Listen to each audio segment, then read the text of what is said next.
So you may remember the previous phone that UMIDIGI sent to me. That's the G3 Plus, and it was about $100, and it turned out to be a pretty decent phone for $100.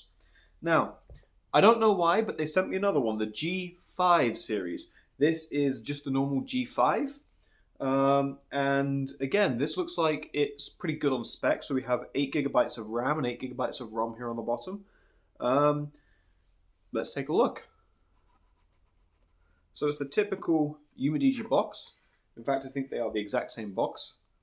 And right on top, right away, we've got our phone, and it dropped out just like that. So the phone itself is quite a premium looking phone. We have, in fact, it looks similar to an Apple iPhone. So we have the 3 camera modules at the back. We have an aux cord at the top. We have a USB-C charging area. And it looks like we have 2 speakers. So it looks like that. Let's turn this guy on straight away. Also within the box we have the instructions, a charging cable, and a standard UMIDIGI charging brick. So the G5 comes with, as you can see this beautiful bright screen, comes with a 6.5-inch display. It's actually quite a beautiful and responsive display. I have no worries about that at the moment. My biggest question is this 50 megapixel camera, well, what does it look like? And I'm gonna do a comparison at the end to the old G3, this one, a Pixel as well. The old Pixel from, well, before either of these phones were even a thing. So let's talk about this really quick. This has a octa-core processor from Unisoc. In fact, let's open up the page right now. Okay, so we're looking at the G5 series right here, as you can see on screen. And it comes in 5 different colors. We have 8 gigabytes of RAM, like I said. We have a 50 megapixel camera, a 6.6-inch HD display. I can tell that this is a HD display. And a 5,000 milliamp battery. Now that's actually a really good battery. And yeah, it's not really going to tell me much more than that. You can have 2 SIM cards in this. It comes with the latest Android operating system. This has Android 13 pre-installed. But other than that, there's not really much to say about this phone other than its 8 megapixel front-facing camera. Now, the big question I have around this is the actual processing behind the imagery. Now, as we look at budget phones, we always want to know how it takes a picture, what the pictures look like.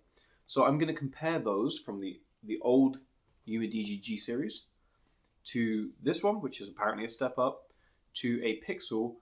I think it's the Pixel 3 XL, maybe the Pixel 2 XL. And we'll compare the pictures, but for now, the phone here doesn't look, I mean, it looks pretty premium. Let's be honest with that.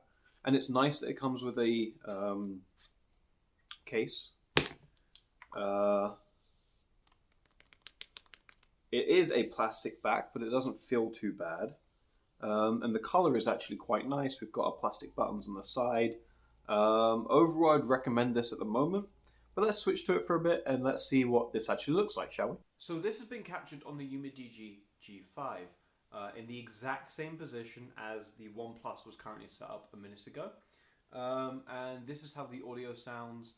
I haven't got much to say other than the video looks a little bit grainy, but overall the frames seem pretty good, as you can see with my frantic moving. But the video looks a little bit less, you know, the color system for move to, you see how the color's changing. But overall looks okay. Let's check out the Pixel and see how the Pixel compares. It is this old Pixel right here. And I'm literally going to say you can pick one of these up for about $50. So let's take a little look at a $50 phone from a few years ago, which would have been much more expensive than this at the time, and compare it and just see how it's changed. So this video and audio is coming from the Pixel. This is a Pixel 3a XL, which would have come out in about 2019, maybe 2018, as opposed to the G5 UMIDIGI that came out in 2023. Now, the video quality looks a little bit higher on the Pixel. As you can tell, Google's a much bigger company that can process these things more. But how does it overall look to you? That's the biggest question here. You can pick up a Pixel right now, this exact same sort of Pixel, for about $60. whereas this is going to set you back $129 to $149 depending on where you buy it from and what promo codes you have. I'm also watching as the Pixel right now lags a little bit as it films, so that's another thing. Obviously this did not.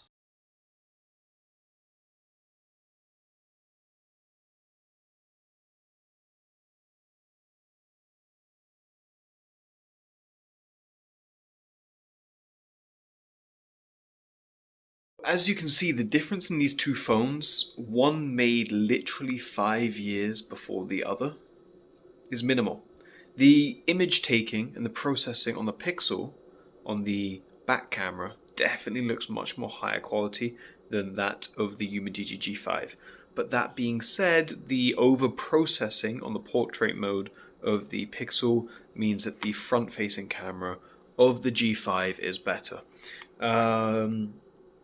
It's still a cool phone, it's still usable, I still like a lot of the functions and features of it.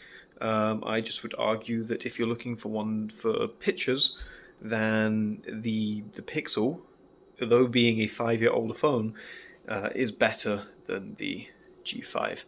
However, I would argue that G5 is a good price point for a brand new phone, being $145. And that UMIDIGI are doing some good things. They're just simply not putting as much time in their image processing and software that larger companies have. So the budget flagships are probably better from a few years ago than the current budget.